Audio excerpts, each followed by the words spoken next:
hello everyone. Well, today is the day of the solar eclipse here in Dallas, Texas. And I decided to have an eclipse party. And lo and behold, I have one of my oldest teachers going way, way back. As a matter of fact, I was 19 years old when I met Ray Merriman.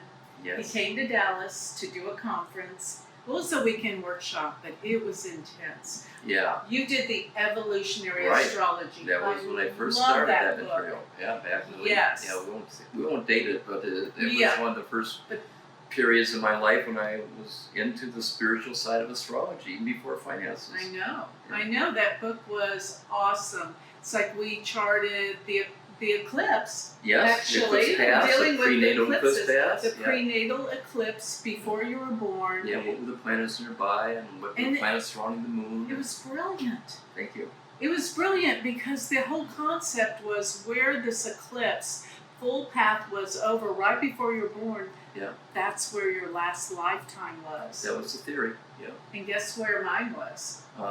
Dallas. Where? India. Does this make sense? Yeah. Yes. And so I do Vedic astrology from India, and Ray, of course, I started with Western astrology. And Yeah. we want to talk right now about the eclipse energy, as well as all these incredible events that are happening in April, which is the Jupiter-Uranus conjunction, which is happening on the 20th. And in 2 days, we've got the Saturn-Mars conjunction. Now, when we talk Western and Vedic, the conjunctions, the aspects all happen at the same time. It's just they're in a different sign. So I would love, Ray, for you give your dissertation about what you think it means for all three of these major aspects. So I think there's 4 stages here going on that apply to no matter what type of astrology. You got Mercury retrograde, April 1st to 26th. Yeah. So right away you're dealing with, from my perspective, policies in government, policies in banking, like Federal Reserve Board, where they totally change the narrative. First, there's going to be lowering interest rates because, interest rates are too high and it's going to stifle the economy. Now, all of a sudden, Mercury goes retrograde and talked about, well, we may not have interest rate cuts for the rest of the year. But, when Mercury goes direct, they'll go back again. Yeah, They'll go back and they'll talk about, they're going to get those rates down. They're going to live up to their promise of 2 cuts a year, I think. So that's a big thing. Mercury retrograde into disinformation and it changes of policy and rechanges again. And then you got the eclipse today. I know. And that's big. It's Huge. the eclipse. It's a north node. What do you call it? Rahu?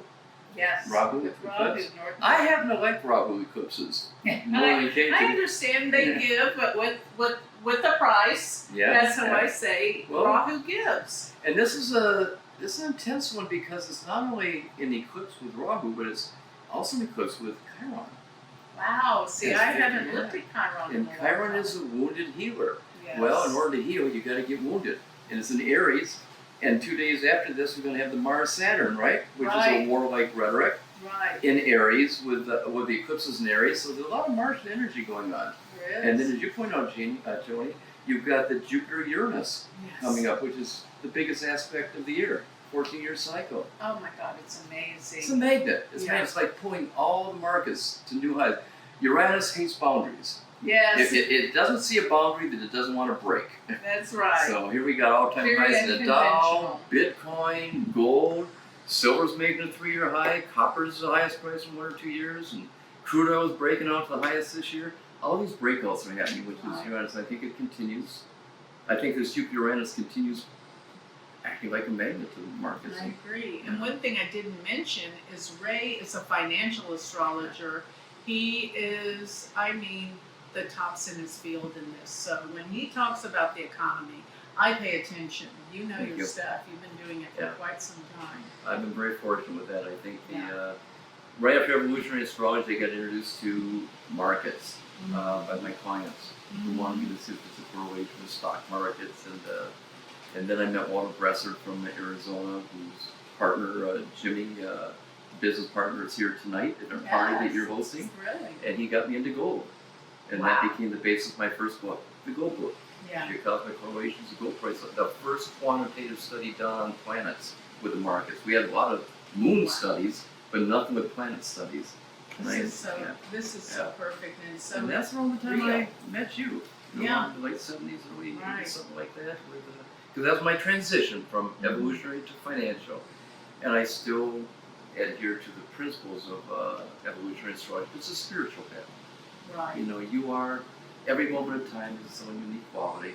Anything born of it takes on the quality, but that's still the basis for astrology for me. You can't have a horoscope without a karma. Right. The horoscope is your That's karma. it. And your death, and your dharma, really.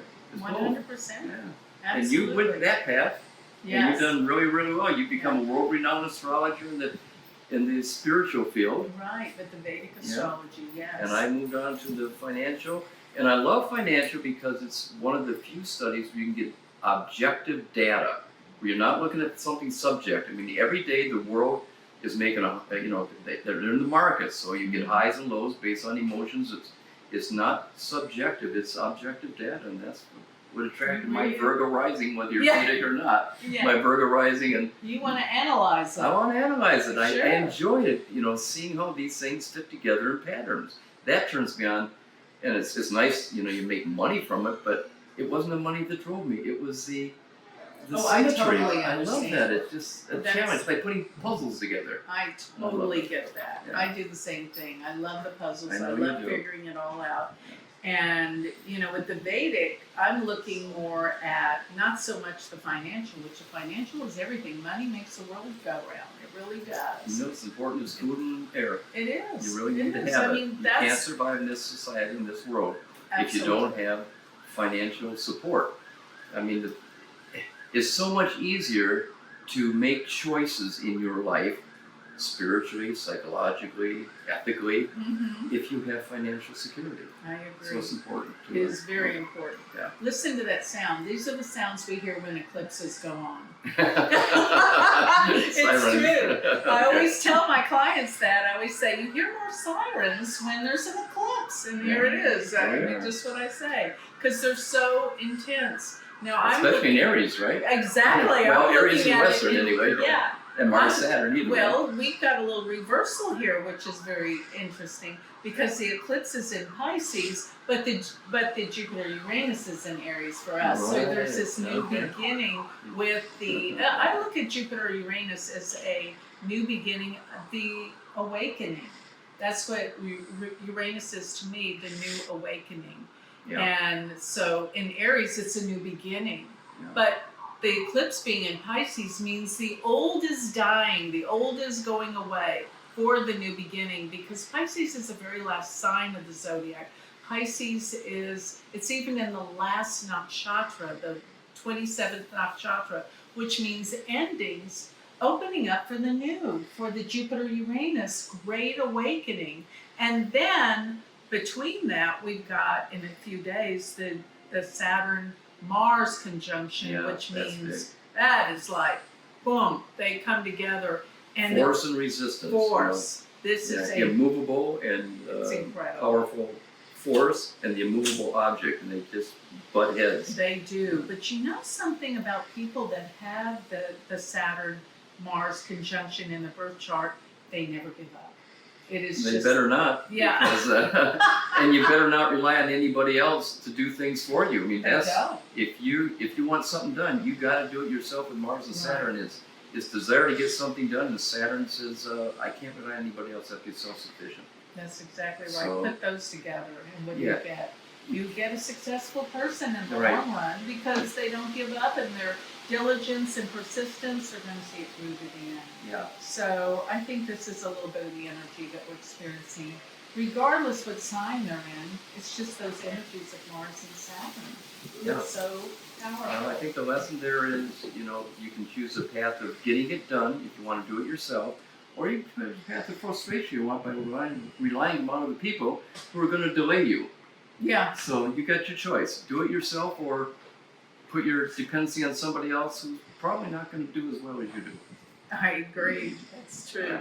So, interestingly enough, he's Western, I'm Vedic, but of course, when we come together and talk, we come up with the same ideas. It's like they Yeah. merge together. You're going to get a different tool, but you're going to get the same outcome, which I find is fascinating. And Well, the thing we share in common, though, is the aspects, the planets. exactly, Regardless of signs, the planets are doing what they are in relationship to one another, and that's the action. The planets. that's exactly it. They're the energy. They're the force. So. Yeah.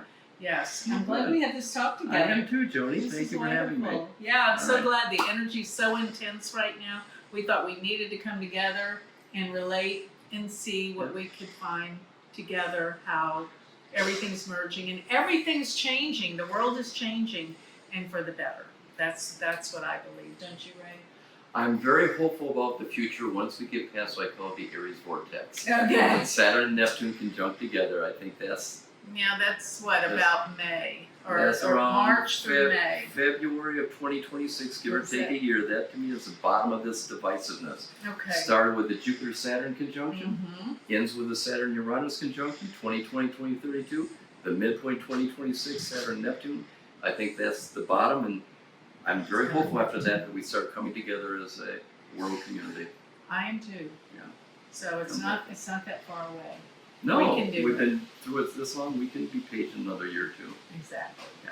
I'm with you. Okay, thank you again, Ray, for coming. You're welcome. This has been wonderful to have this conversation. Thank you for joining us. Thank you for having me.